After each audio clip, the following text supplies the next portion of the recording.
Alright, welcome back to SimCity 2000. This is Ampillion, and welcome to Nilbog. Population, um, yeah, trees. Population trees.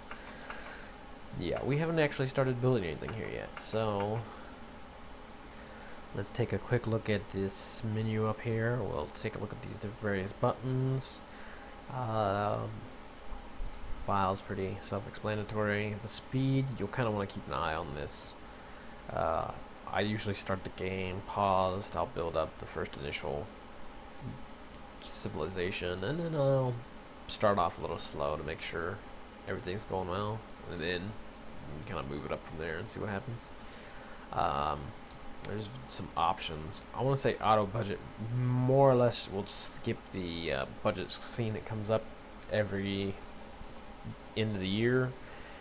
It'll just deduct the money that you've lost or deposit the money that you've gained and move on. You'll never see the budget menu again.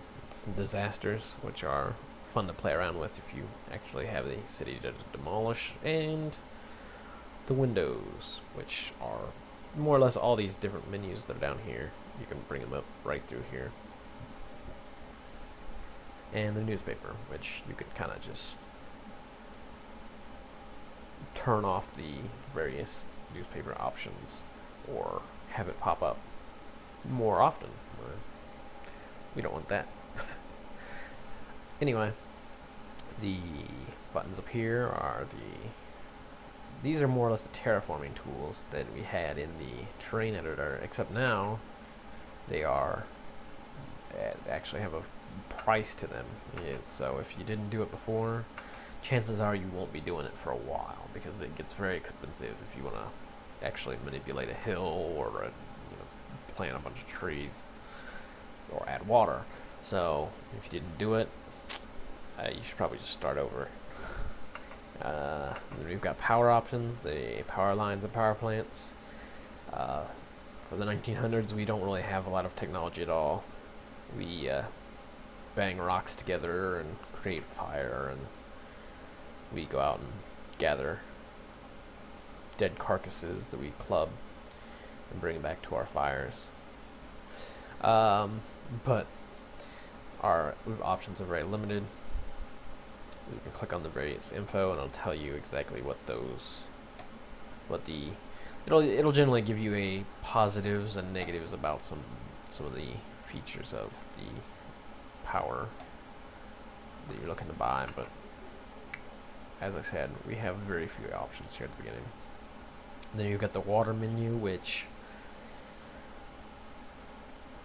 you really need to keep an eye on this as well. It's another one of the things you have to micromanage is your water supply, and by clicking pipes, it'll automatically switch you over to the underground view. It's kind of hard to actually even see anything right now, but more or less once you start building your city, you also have to start building your sewer, your pipe system for the water to get around your city. And later on, you'll get subway systems. You'll have to kind of navigate through the pipe systems, and yeah, it becomes a big fun mess to worry about. But we'll get there eventually. Then you've got roads and tunnels. This will also be where your mass transit, your road mass transit systems, such as bus stations, will show up. Right now we only have rail and rail depot. I believe you also get the subway system through here. This is the seaport airport system, the menu, where we only have seaports at the moment, so there's not much there. Then the three main buttons are the residential and the commercial, the industrial, and they all have two different options, light and dense. It more or less just means how developed a section will get. A light industrial, you only have very small buildings or very light minor industry. warehouses, storage, things like that. Whereas dense industrial, you'll have the big heavy factories spewing smoke. The other options we got are the school education system, where these are all the various options we have right now, and the municipality system, where the police, hospital, prisons, and then the entertainment, which more or less just equates to giving your people places to go. And you have a sign option. We can add a sign that says there's nothing here, and it'll stay there until I get rid of it. It's actually, it can come in handy if you're wanting to code your city into various sections. You can say, well, hey, look, this is my industrial, this is my residential, this is where Michael J. Fox lives, and here's Bill Murray. And anyway, then you have the various map buttons. I don't have any actual population at the moment, so none of this is actually going to be up here.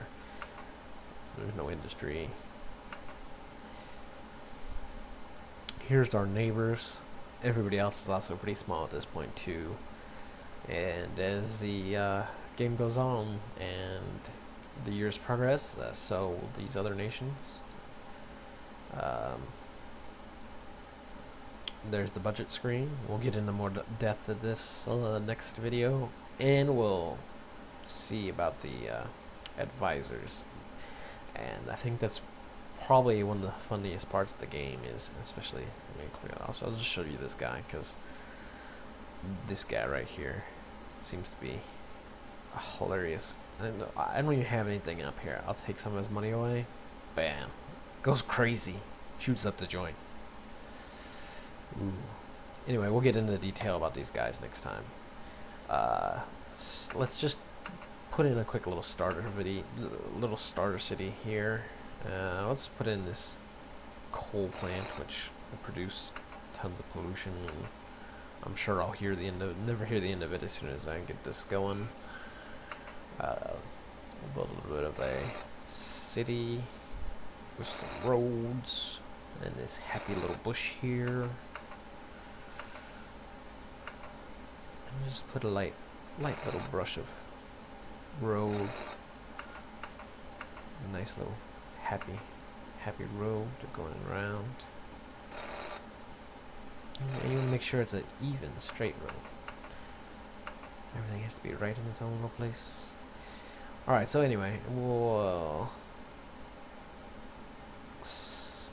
kind of divide this out a little bit. The way I generally do it is, if I want to make a big section of a specific zone, I will divide it into large 6 wide squares.